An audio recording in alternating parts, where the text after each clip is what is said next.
بسم اللہ الرحمن الرحیم۔ السلام علیکم ناظرین۔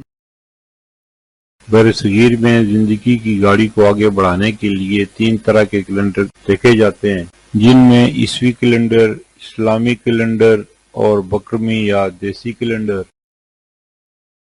عیسوی کیلنڈر کے حساب سے 12 اکتوبر 2025 دن اتوار کا پاکستان، بنگلہ دیش اور دیگر ممالک میں ہجری یا قمری کیلنڈر کے حساب سے 18 ربیع الثانی 1447 ہجری دن اتوار کا سعودی عرب اور دیگر خلیجی ممالک میں ہجری یا قمری کیلنڈر کے حساب سے 20 ربیع الثانی 1447 ہجری دن اتوار کا پنجابی یا بکرمی کیلنڈر کے حساب سے 27 اسو 2082 دن اتوار کا۔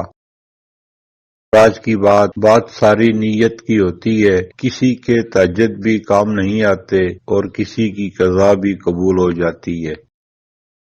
ماضی کے دریچوں سے چند واقعات جو پاکستان اور مسلمانوں سے متعلق ہیں۔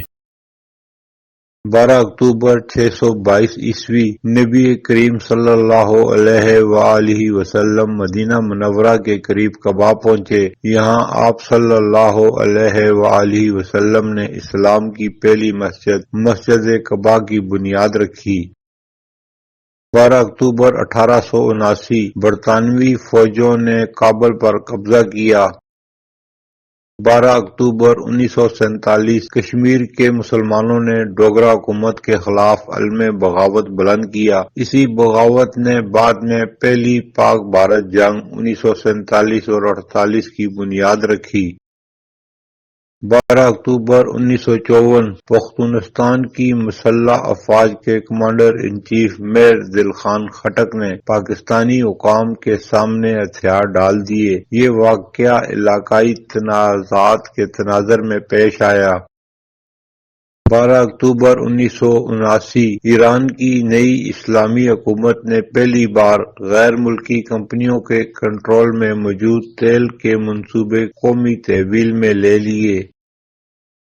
12 اکتوبر 2000 سپریم کورٹ نے 1999 کی بغاوت کی توثیق کی اور جنرل مشرف کو 3 سال تک ایگزیکٹو اور قانون سازی کے اختیارات دیے۔